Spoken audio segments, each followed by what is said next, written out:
ესე იგი, ხაშურში ვართ, მივდივართ ფოთისკენ. ფოთში ჩამოვიდა მანქანა, რომელიც შევიძინე იაპონიაში 4 თვის წინ აუქციონზე. ძალიან მაინტერესებს მე პირადად ეგ მანქანა, რადგანაც საქართველოს პირადად არ მინახავს, არც მაიაუტოზე, არც მე პირადად.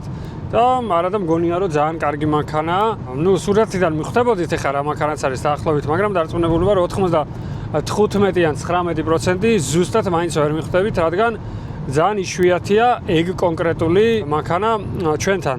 რატო გადავწყვიტე მარჯვენა საჭიანის შეძენა და რატომ არა მაგალითად მსგავსი მანქანის ამერიკიდან? ზუსტად ეგეთი ამერიკაში არ არის, მაგრამ მსგავსებზე გეტყვით. ყველაფერს გეტყვით, თუმცა ჯერ მოდი მივიდეთ, ვნახოთ მანქანა, გამოვიყვან, გადაუღოთ და დანარჩენს უკვე მერე გეტყვით დეტალურად რა დაჯდა, რამდენი აქვს კარბენი, რა მდგომარეობაშია და ზოგადად მონაცემებს. წავედით. როგორც ხედავთ, გამოვიყვანე მანქანა, რომელიც ძალიან მაგრად გამოიყურება და ეს არის GTI, მაგრამ არ არის Golf-ი, ეს არის Polo GTI, რომელიც მე პირადად საქართველოში არ მინახავს და ერთი შეხედვით, ესეთია რა. შევამოწმე, ყველაფერი ნორმაშია, დავქოკე, გამოვიყვანე. ხა შესასვლელთან ვართ და ევაკუატორით წავიყვან, მაგრამ ისე მანქანას არაფერი პრობლემა არ აქვს. ახალი საბურავებით მანქანას, როგორც ხედავთ, ახალივით არის, მაგრამ მანქანას კარბენი აქვს 12000 კილომეტრი. წარმოიდგინეთ, 12000 კილომეტრი. ის ახალია რა და შიგნიდანაც ეთყობა ყველაფერს. რავი, მანქანა ახლად გამოიყურება, ძრავსაც ჩავხედოთ, მოდი სანამ ევაკუატორი მოვა. ესე იგი, ეს მანქანა არ არის Golf GTI, თუმცა მინდა გითხრათ, რომ ზუსტად იგივე ძრავიდებს, რაც Golf GTI-ში. ოდნავ პატარა განსხვავებებია ცხენის ძალაში, ტურბოს ზომაში და გაგრილებაში, თუმცა ძრავი იგივეა, EA 3-რვიანია ეს ძრავი, 2-0 ტურბო ძრავი და ჩემი აზრით ძალიან მაგრად ივლის. თბილისში რო ჩავალ, ზეც გამოუცვლი, მერე ვნახავთ. ახლად გამოიყურება თითქმის ძრავი რა, ახალივით არის, ყველაფერი ახალი აქვს და რა ვიცი რა, მე ძალიან მომწონს ეს მანქანა. ზუსტად ამიტომ გადავწყვიტე იაპონიიდან ჩამოყვანა, რომ მანქანა არის ახალივით რა, მანქანას ცენტრის მანქანაც ხომ ყავს, ცენტრის მანქანაა ჩემი Mazda და ვიცი ხო, ცენტრის მანქანა როგორია სულ ახალი, თუმცა იაპონიიდან მანქანის ჩამოყვანა არის ცენტრის მანქანასთან ყველაზე ახლოს, ყველაზე მიახლოვებული თან, GTI-ია ეხლა. ესეც ჩვენი სალონი და ეს სავარძლები, რომელიც რა ვიცი რა, ზუსტად ეს სავარძელი მომწონს, ვინც ერკვევა GTI-ებში, ის მიხვდება რატომაც, იმიტომ რომ ეს არის GTI-ის დამახასიათებელი და გასაწმენდია. უკანაც სივრცე ვერ ვიტყვი რომ ძალიან დიდია, თუმცა პატარაც არ არის. დისკებს რაც შეეხება, გვაქვს 17-იანი და მიშელინებით არის, მიშელინის საბურავებით. ესეც გასაწმენდია, მე გავრეცხავ და ყველაფერს კარგად გადავიღებ. 2 დიდი გამშვებით.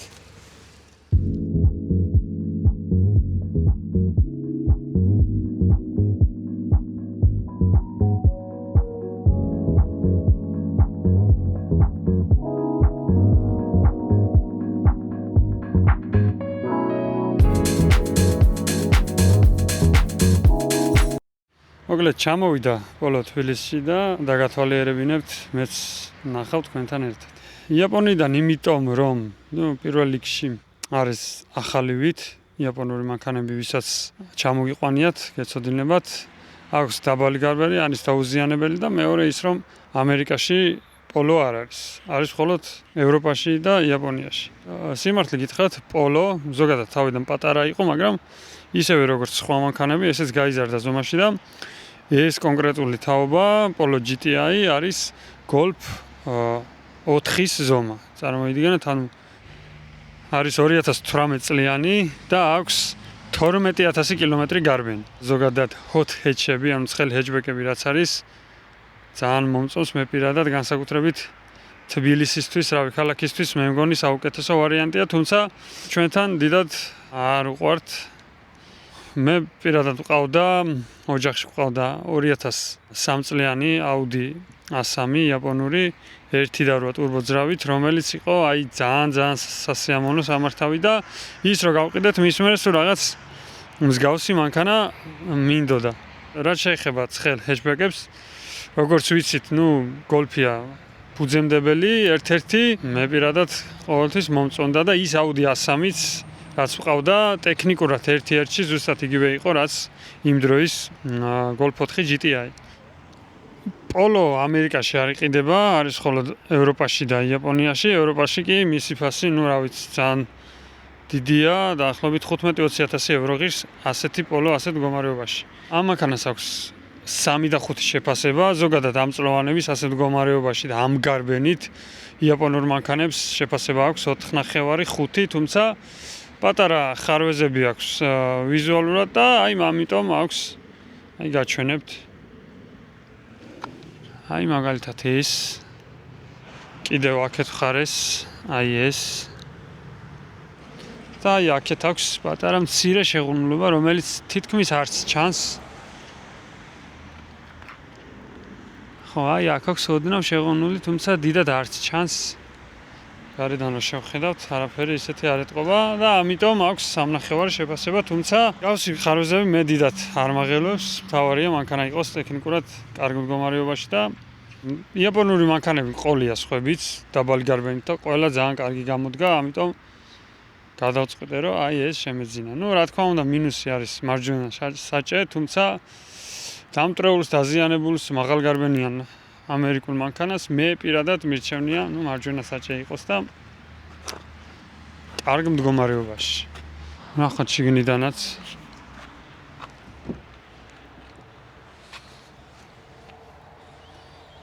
ეს სავარძლები კლასიკური GTI სავარძლებია. უკანაც ჩაგახედებთ. ვერ ვიტყვი რომ დიდი ფართი აქვს უკან, თუმცა საკმარისია რა. რა თქმა უნდა, ახალი ვით არის. გონი არც არის აქ ვინმე ნაჯდომი. აქ GTI Polo ალუმინის პედლები, სატერფულები. ეს არის ეკრანი, რომელიც ძალიან კარგად გამოიყურება და სხვადასხვა ფუნქციები აქვს.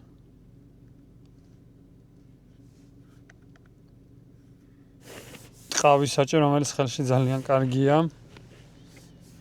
GTI. აქ გვაქვს ეკრანი, CarPlay-ც რა თქმა უნდა აქვს. შეგვიძლია გადავიდეთ მენიუში. ეკრანი საკმაოდ კარგად სწრაფად მოძრაობს. ფუნქციურადაც საკმაოდ კარგია. გვაქვს ბევრი ინფორმაცია.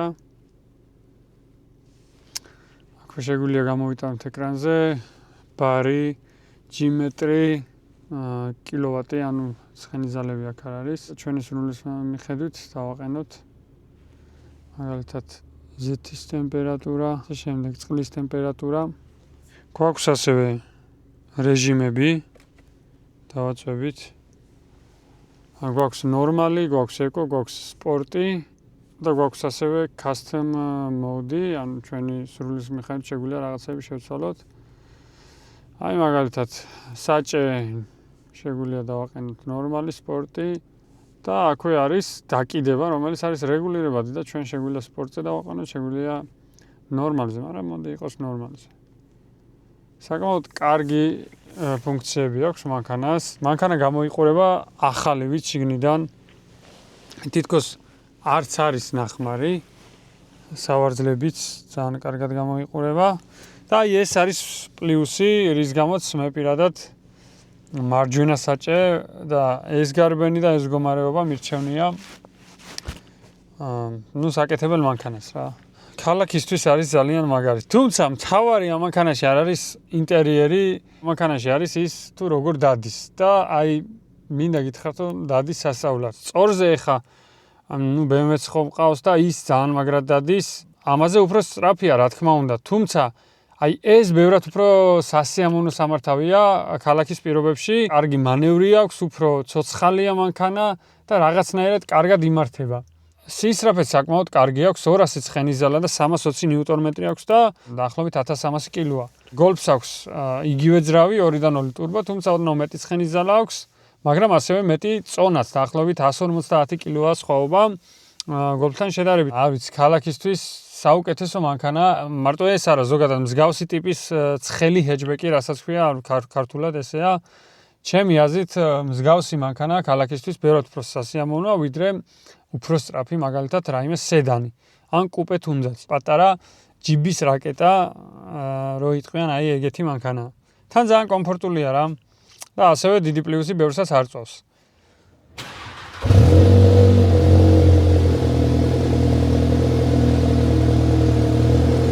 ესე იგი უკვე 2 დღეა დავდივარ ამ მანქანით და აი რავი აღარ მინდა გადაჯდომა არც Mazda-ზე, არც BMW-ზე და ნუ ზეტიც ეხა დიდად არ დადის ხოლმე, ნუ არ დამყავს დიდად ზეტი, ისედაც ძალიან მაგარი მანქანაა რა, მოკლედ მაგარი კმაყოფილი ვარ. თან კარგი ის არის, რომ აი როგორც ჩამოვიდა, არის ზუსტად ესე რა. მე ეხა მანქანის კეთების და იმის არც დრო მაქვს, არც თავი და ანუ ესეთი მანქანა მირჩევნია რა, რომ დაჯდები ივლი.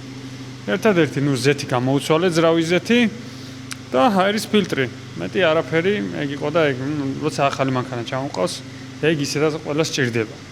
ხო, სხვა არაფერი, ერთადერთი გამოუცვლე ასევე გადაცემათა კოლოფის ზეთს, რადგან ნუ გარბენი კი ცოტა აქვს, 12000 აქვს გარბენი, მაგრამ წლოვანებაც არის რა, ანუ 2018-იანია, დაახლოებით 8 წლის გამოდის უკვე და ყველა ზეთს, როგორც ძრავის ზეთს, ისე გადაცემათა კოლოფის ზეთს აქვს თავისი ვადა. ანუ მარტო გარბენი არა. შესაბამისად, ამ გადაცემათა კოლოფს ჭირდება დაახლოებით 5 წელში გამოცვლა და ჩემი აზრით უკვე უწევს. იაპონიაში შესვლა თუ არა, ეს არ ვიცი, იმიტომ რომ არ მოყოლია არც ბირკა, არც არაფერი, სერვისის ჩანაწერი და ჯობია რომ შევცვალო უფრო მშვიდად ვიქნები. ხო, BMW ცოტა დაგვიჩაგრა. აი ხელა მუხრუჭები აქვს BMW-ს, თქვენ წარმოიდგინეთ და ის ბევრად უფრო კარგად ჩერდება. აი ძალიან კარგი მუხრუჭებია სამანქანოს.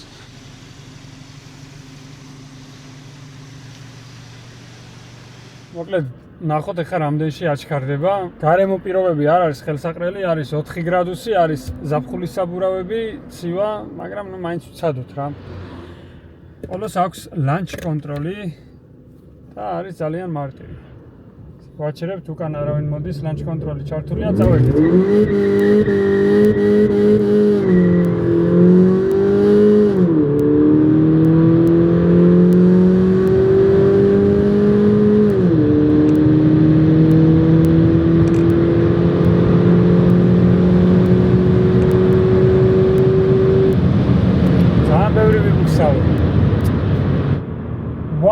ვაუ, ძალიან მაგარი შედეგია მაინც. 0-649, 1/4 მილი, 14-40. ძალიან კარგი შედეგია, ჩემი აზრით. შვენიერი შედეგია, მაგრამ მოდი ახლიდან ვცადოთ, დავლანჩოთ, მოდი. ლანჩ კონტროლი ჩართულია, წავედით.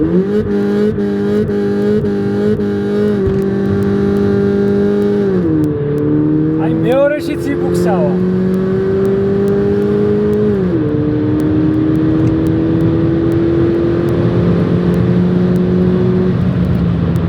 ხო, აქ ცოტა შედარებით, ოდნავ ნელა აჩქარდით, მოდი ერთ საათს ვწდი, ბარემ სახლში მივდივარ და ეგ იქნება რა. აი, წავედით.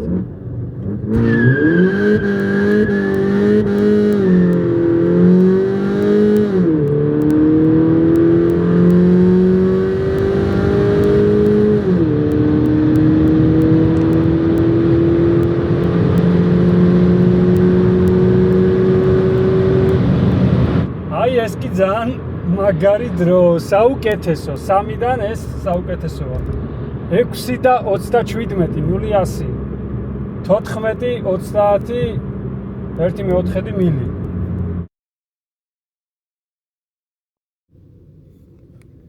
მე მგონი, რო არ ბუქსაობდეს ამდენს, ბევრად უფრო მეც კარგ შედეგს დადებდა და ზაფხულში უკეთესად გაივლის დარწმუნებული.